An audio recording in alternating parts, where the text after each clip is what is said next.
Person of thanks on the President's speech. Shri Santosh Pandey ji please. जी जी जी, थोड़ा कुछ सुनने में कुछ चूक हो गया होगा, देर कुड बी। जी जी जी प्लीज।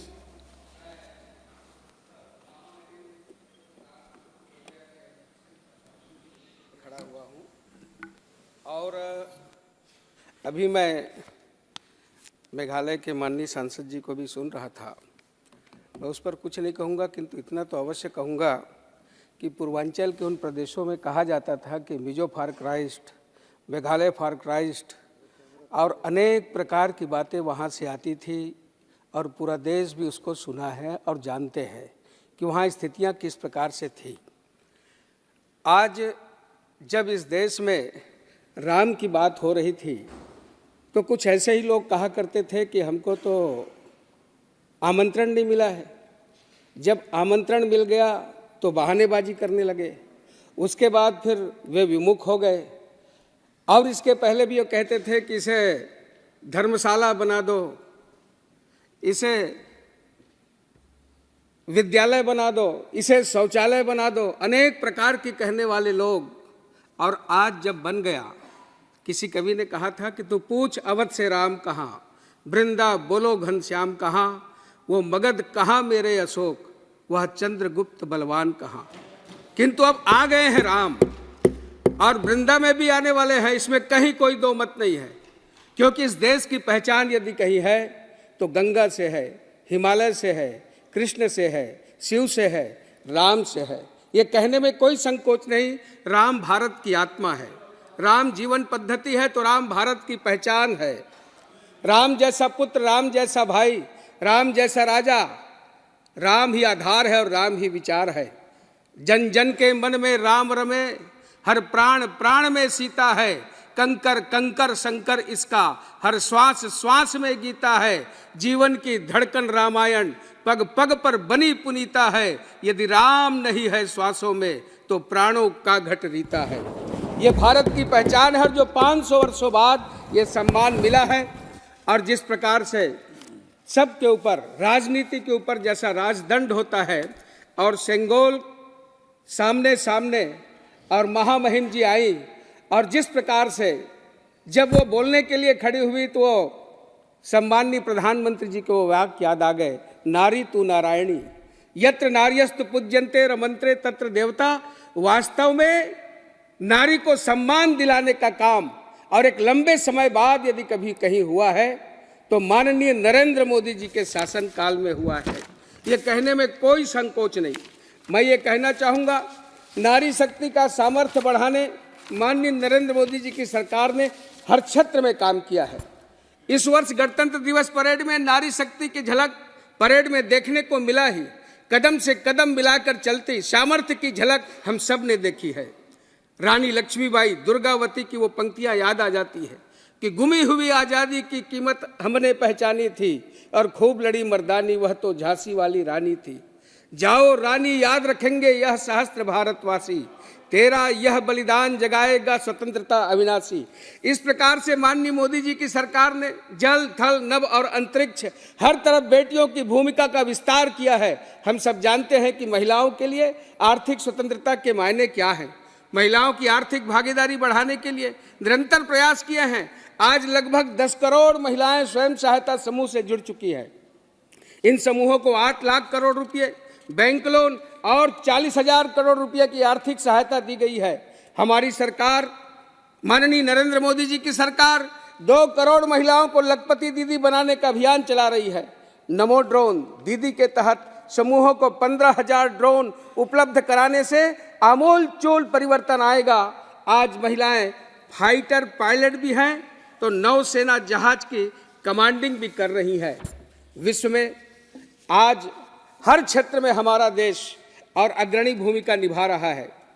विश्व में आज ऐसे उत्पादों की मांग विशेष है जो पर्यावरण के अनुकूल हो। माननीय प्रधानमंत्री जी ने जीरो इफेक्ट जीरो डिफेक्ट पर और बल दे रही है, ग्रीन एनर्जी पर फोकस हुआ है। मेरे क्षेत्र में माननीय महोदय जी, सभापति जी, 100 मेगावाट का सोलर पार्क डोंगरगांव और डोंगरगढ़ विकास खंड में लग रहा है, जिसमें 10 साल तक बिजली जनरेट होगी और सीएसईबी को और हम रेलवे को बिजली देने वाले हैं। माननीय सभापति महोदय, माननीय नरेंद्र मोदी जी की सरकार ने परीक्षा में गड़बड़ी को लेकर के युवाओं की चिंता से वे और सब प्रकार से अवगत हैं, इसकी झलक मिलती है। इसे रोकने के लिए और कानून लाया जाएगा, यह बात माननीय महामहिम ने कही। देश में शिक्षा अधूरी छोड़ देने वाले बच्चों की संख्या में कमी, उच्च शिक्षा में नामांकन में वृद्धि की ओर ध्यान दिलाते हुए कहा, पंजीकरण में अनुसूचित जाति के छात्रों के पंजीकरण में लगभग 44% की वृद्धि हुई है। अनुसूचित जनजाति के छात्रों के पंजीकरण में 65% से अधिक और ओबीसी के छात्रों में 44% की वृद्धि हुई है। स्कूली छात्रों को गुणवत्तापूर्ण शिक्षा मुहैया कराने के लिए केंद्र सरकार 14,000 से ज्यादा पीएम श्री विद्यालयों पर काम कर रही है। इनमें से 6,000 से अधिक स्कूलों ने काम करना शुरू कर दिया है। इसी तरह राष्ट्रीय शिक्षा नीति में मातृभाषा और भारतीय भाषाओं में शिक्षा पर बल दिया गया है। इंजीनियरिंग, मेडिकल, कानून जैसे विषयों का शिक्षण भारतीय भाषाओं में शुरू किया गया है। माननीय महामहिम ने कहा, सभ्यताओं के कालखंड में ऐसे पड़ाव आते हैं जो सदियों का भविष्य तय करते हैं।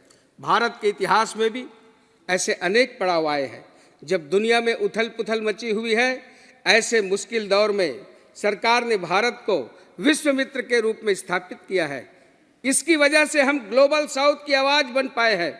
माननीय महामहिम ने कहा कि पहले कूटनीति को दिल्ली के गलियारों तक सीमित रखा जाता था, पर मौजूदा सरकार ने इसमें बदलाव किया। सरकार ने कूटनीति में जनता की सीधी भागीदारी सुनिश्चित की। G20 बेहतरीन मिसाल है। अयम निजः परो वेति गणना लघुचेतसाम उदार चरितानाम वसुधैव कुटुंबकम। और इसकी भावना हम सब ने यह G20 के समय देखी है। खेलों और खिलाड़ियों को सरकार की ओर से दी जा रही मदद अभूतपूर्व है। भारत बड़ी खेल शक्ति बनने के लिए अग्रसर है। महोदय, मेरे क्षेत्र में भी, मेरा राजनांदगांव क्षेत्र झांकी और हॉकी के नाम से जाना जाता है, जहां ध्यानचंद से लेकर के जितने भी अंतर्राष्ट्रीय स्तर के खिलाड़ी हैं, वे सभी का वहां पदार्पण हुआ है और सब ने वहां की मैदान में खेला है। महोदय, हमें कबड्डी, बास्केटबॉल और अनेक एकेडमी और मेरे क्षेत्र को इस सरकार ने दिया है, मैं उसके लिए धन्यवाद देना चाहूँगा। हमारी अर्थव्यवस्था पहले सबसे नाजुक थी। 14 से पहले कहते थे कि कटोरा लेकर यदि इनका बस चले तो अंतरिक्ष में भी चले जाए और वहां से भी कुछ मांग करके ले आए। किंतु आज हमारी सरकार ने, माननीय नरेंद्र मोदी जी की सरकार ने और सुधारों की वजह से अर्थव्यवस्था विश्व की पहली 5 अर्थव्यवस्थाओं में आ गई है। माननीय महोदय जी, इस सब के साथ साथ गरीबों की जो चिंता, मैं समाप्त करूंगा बहुत जल्दी, गरीबों की जो चिंता हमारी सरकार ने की है वो तो अद्भुत है। हम सब जानते हैं कि गरीबों को सस्ता राशन मिलता रहे, इसके लिए हमारी सरकार ने पिछली दशक में करीब 20 लाख करोड़ रुपए खर्च किए। और इतना ही नहीं, एक जमाना था जब कनकी के लिए यानी चावल के टुकड़े और खंडे के लिए लाइन लगाया करते थे कांग्रेस की सरकार में, शासनकाल में।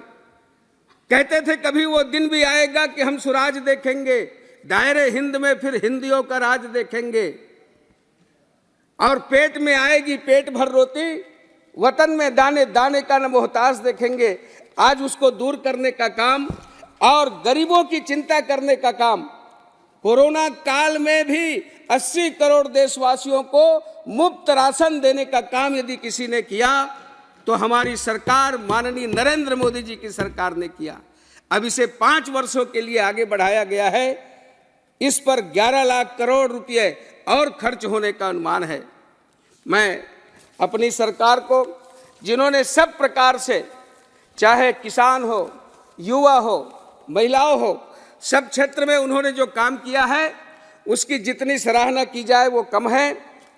और मैं आज इस महामहिम राष्ट्रपति जी के अभिभाषण पर धन्यवाद प्रस्ताव पर और माननीय प्रधानमंत्री जी की अगुवाई पर हमारा देश जो अग्रणी भूमिका निभा रहा है, द्रुत गति के साथ आगे बढ़ रहा है, मैं उनकी प्रशंसा करता हूं और इस प्रस्ताव का मैं समर्थन करता हूं। धन्यवाद।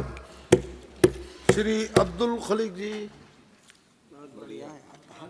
सभापति महोदय, पंडित आदमी मौका देने के लिए आपका अध्यक्ष